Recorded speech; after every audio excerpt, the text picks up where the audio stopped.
तो चलिए आज लाखों साल पीछे चलते हैं और उस कमाल के सफर को समझते हैं जिसने हमें हम बनाया। ये कहानी है उस वक्त की जब कोई सभ्यता नहीं थी, जब इंसान होना बस एक ख्याल था। तो तैयार हो जाइए इस दिलचस्प यात्रा के लिए। जरा एक ऐसी दुनिया की कल्पना कीजिए जहां ना तो कोई शहर थे, ना घर, और यहाँ तक कि कोई भाषा भी नहीं थी। बस घने जंगल, जंगली जानवर और एक विशाल अनछुई धरती। और इसी दुनिया में रहता था हमारी इस कहानी का हीरो, आदिमानव। एक ऐसा प्राणी जो कह सकते हैं कि न तो पूरी तरह से जानवर था और न ही आज के जैसा इंसान। तो हमारी कहानी शुरू होती है उस दौर से जब हमारे शुरुआती पूर्वज देखने में और रहने में आज के हम लोगों से बहुत बहुत अलग थे। तो सबसे पहले मिलिए ऑस्ट्रेलोपिथेकस से।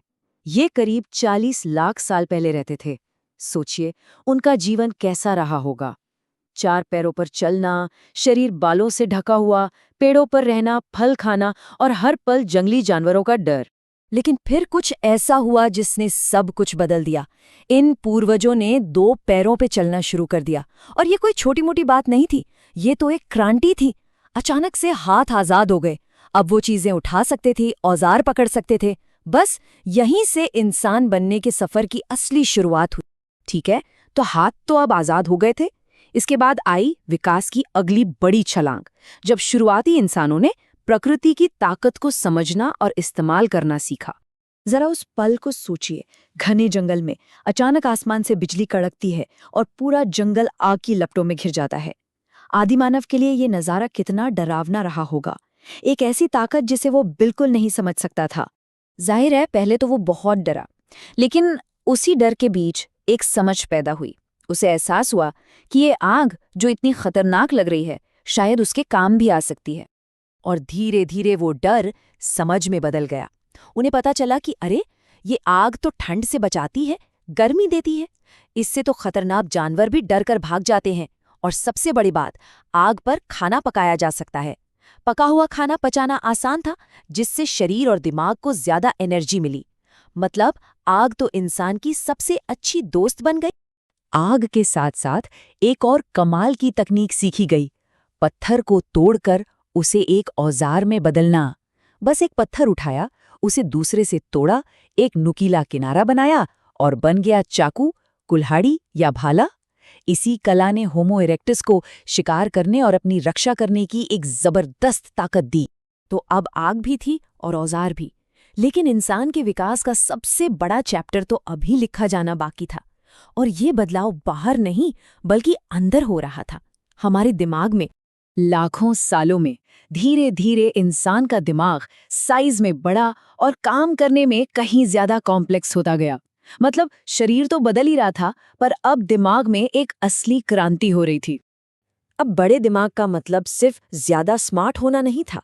इसका मतलब था प्लान बनाना, शिकार के लिए रणनीति तैयार करना, पुरानी बातों और जगहों को याद रखना, और सबसे जरूरी, नई चीजें सीखकर उन्हें दूसरों को सिखाना। और दिमाग के इसी विकास का नतीजा थे होमो सेपियंस, यानी बुद्धिमान व्यक्ति। मतलब हम लोग, हमारी असली पहचान क्या है? यही तो है कि हम सोच सकते हैं, तर्क कर सकते हैं और नई नई चीजें बना सकते हैं। और जब सोचने की ये ताकत आई, तो साथ में आई संस्कृति, कल्चर। पहली बार ऐसा हुआ कि इंसान सिर्फ जिंदा रहने के लिए नहीं, बल्कि खुद को एक्सप्रेस करने के लिए कुछ कर रहा था। वो गुफाओं में रहते थे और उन गुफाओं की दीवारों पर अपने जीवन की कहानियां बनाते थे। शिकार के सीन, जानवरों के चित्र, ये हजारों साल पुरानी कला आज भी हमें हैरान कर देती है। सोचने की यही शक्ति एक और बहुत बड़े आविष्कार की तरफ ले गई। एक ऐसा आविष्कार जिसने हमारी दुनिया को हमेशा हमेशा के लिए बदल दिया।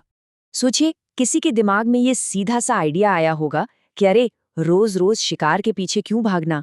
क्या हो अगर हम बीज बो दें और खाना अपने आप उग जाए?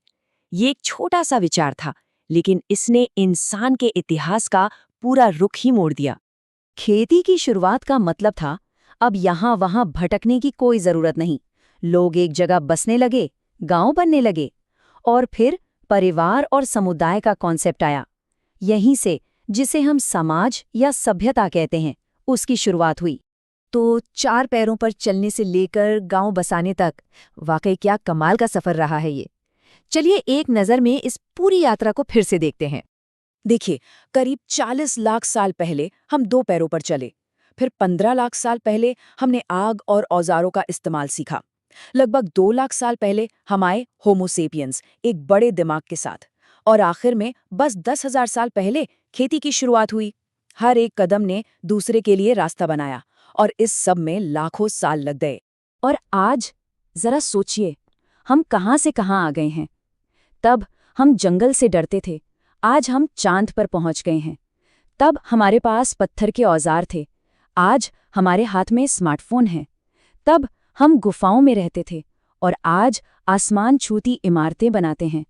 ये सब उसी एक लंबे शानदार सफर का नतीजा है। तो ये पूरी कहानी हमें एक आखिरी सवाल पर लाकर छोड़ देती है। हमने लाखों सालों का ये लंबा सफर तय कर लिया है, पर क्या कहानी यहाँ खत्म हो गई है? नहीं, विकास तो कभी नहीं रुकता। तो सवाल ये है कि इस शानदार कहानी का अगला चैप्टर क्या होगा?